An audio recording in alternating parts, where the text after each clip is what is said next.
Afternoon. I thought I'd do a video without my GoPro. I'm getting bored of saying it myself, but no, I didn't want to milk it. That's generally how it works for me. I'll get something, and if I sort of enjoy using it to begin with, I'll sort of tend to sort of just not do anything else. So I was just got half a mind that it could get a bit repetitive, a bit boring. I might end up milking it, and milking it a little bit too much. So I wanted to mix it up, do a few of these, sitting in like traditional old school, sitting in front of. Sorry, I had a bit of that weird glow I get sometimes with this. Yeah, sitting traditional, sitting in front of the camera videos, but. Yeah, I have actually got. I've actually got. That was my neighbour. I've actually got a very probably end up being my shortest ever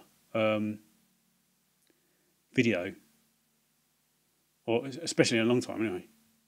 Probably since I don't know, my first few sort of months of making videos. I've probably not done one as short, But it's whatever. It's just another out and about video. I thought I'd take some footage and edit it down. But I'm not, like I said, I'm not going to upload that now because it might get a bit repetitive. But that'll be coming next. This one, I've been tagged by the one Nick Berry. He tagged me a while ago, so I've taken a bit of time to get my arse in gear. It's I think it's an old tag as well. But it's what is it?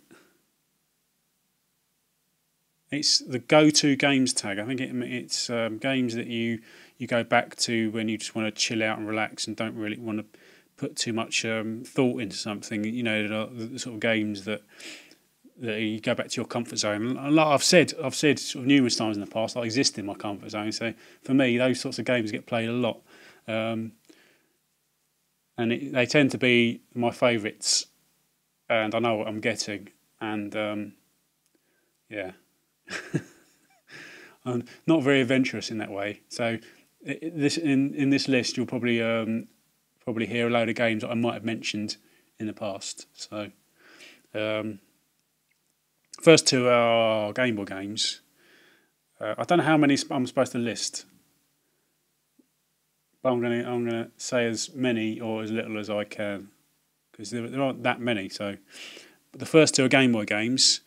The first one being Super Mario Land. It's probably the game I've completed more than any other, I think. I've never actually been through it without losing a life, I think, and that's what I like about the game because it's easy. You play it enough. I've played it loads. It is easy, but then any mistake, I do make mistakes often playing the game. Any mistake you make, it's your fault, and that's a sign of a good game. I think it's not difficult, but it will sort of test you along the way, even though you'll have no problems completing it as long as you've sort of got to put the practice in. But it's got a slightly different feel to other Mario games. It's more arcadey, I think. It's less adventurous. It's more straightforward and sort of basic, but it has sort of certain Mario hallmarks like power-ups and stuff and enemies. But was it 12 levels, 4 worlds of 3 levels each, and there are two shoot 'em up levels. I don't know how often that's happened in Mario games, but 2 shoot 'em up levels. Like the last world on the last level is a shoot 'em up level, and they're pretty easy, but it's just pure nostalgia for me. I can just sort of sit back and just almost do it with my eyes closed. But like I said, I've never gone through it without losing a life. And it's just, I think I must have first played that when I was about 11 or 12. And I still play it now. Just one of those games that gives me a nice warm feeling inside. Another game simply gives me maybe not so much nostalgia, but it's a game you can obsess over. It's just basically it's Tetris. I mean, my opinion, I would say Tetris is the one truly perfect video game, perfectly balanced, um, uh, perfectly balanced, deceptively, deceptively not complex, but in depth. No, not in depth. It looks like this sort of basic, block dropping puzzle game, but you can be quite tactical with it. That's what I find anyway. Whenever I play it, I always start out of a plan. You don't necessarily play the same way every time. So, sometimes, more often than not, if you want to go for the big scores, you have to wait for the straight block, don't you? So, and that comes with its own problems as well, because you have to hold off completing lines like that, don't you? And it just sort of, it's perfectly balanced. The way it builds and builds and builds and gets quicker and quicker and quicker, and then it's just by the end. It's strange how it doesn't always happen, but when you're really in the zone, and just things become automatic. And I can not obsess over it, but when you play it a lot, you do tend to wonder why you're doing it, because it's basically you'll finish one game and you'll have a high score, and that'll be good. But then I'll go straight onto another one and I go, what the hell am I doing? But I do have half a mind that I'm wasting my time playing it, but I suppose it is sort of.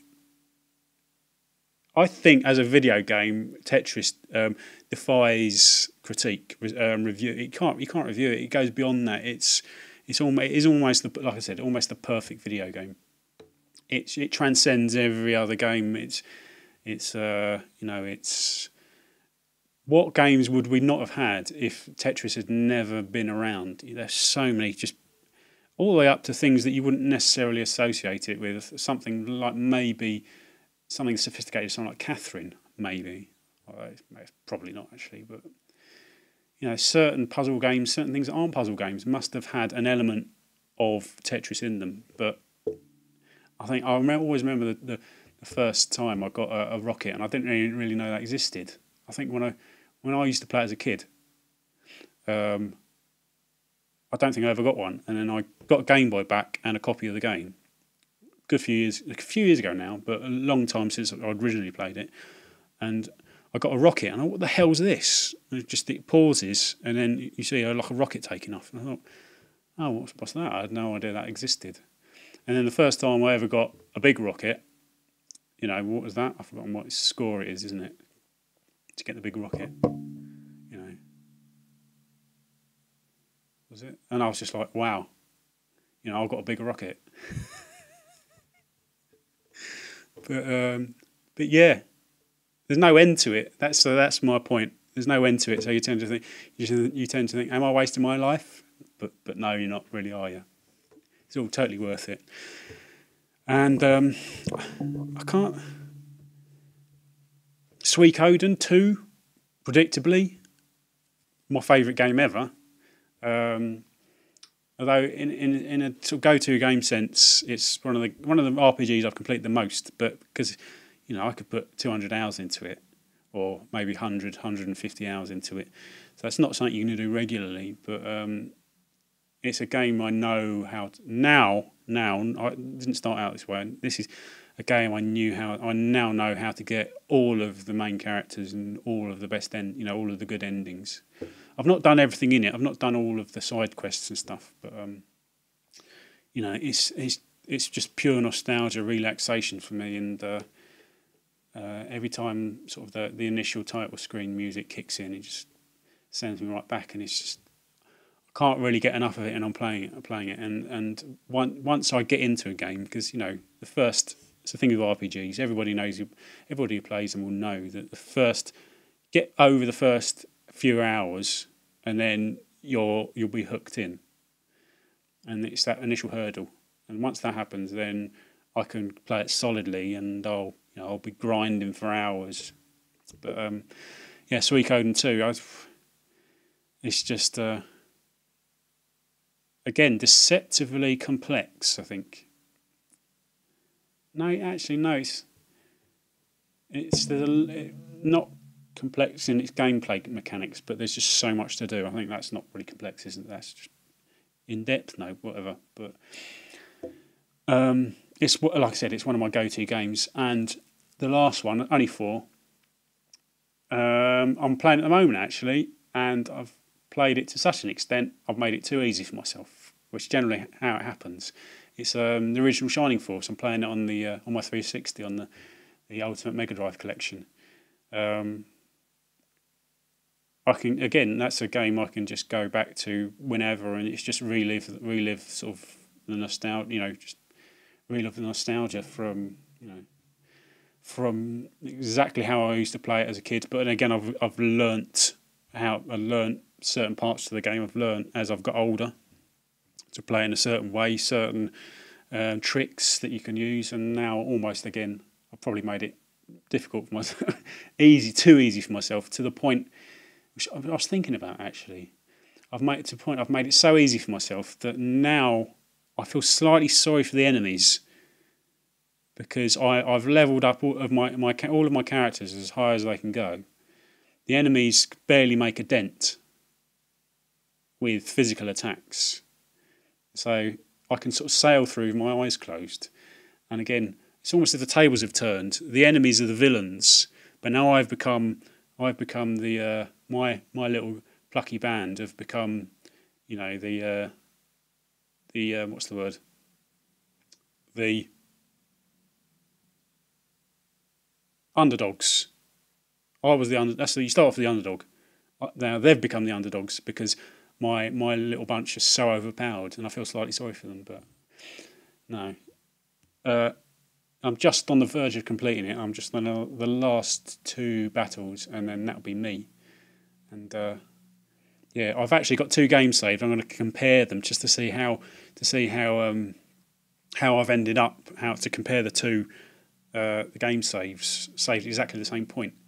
But I'm totally expecting to find that my games have actually turned out almost in exactly the same way, because I tend to do the same things every time. So, like I said, that's why it's one of my go-to games, because I do tend to do the same things every time. Don't really stretch myself, I don't like change. That's what it is. Play the same games over and over and over again. I don't like change. Right, I'm going to let you go. Yeah, that's thanks to Nick for tagging me. I'm going to tag TheRyanshand. You better do it, mate. I'm not convinced you'll see this video, but I'm not going to tell you. I'm not going to tell you that I've tagged you. So I'll know if you've watched it, if you find it anyway. Anyway, I'm tagging TheRyanshand, and so yeah, check out Ryan's and Nick's channels. Links will be in the description box. Yeah, so you look out for my next video. It'll be about 7.5 minute long out and about video. It's brilliant. So yeah, thanks for watching. I'll see you later. Sorry, thumbs up. You didn't see that. Went like that. See you later. Cheers.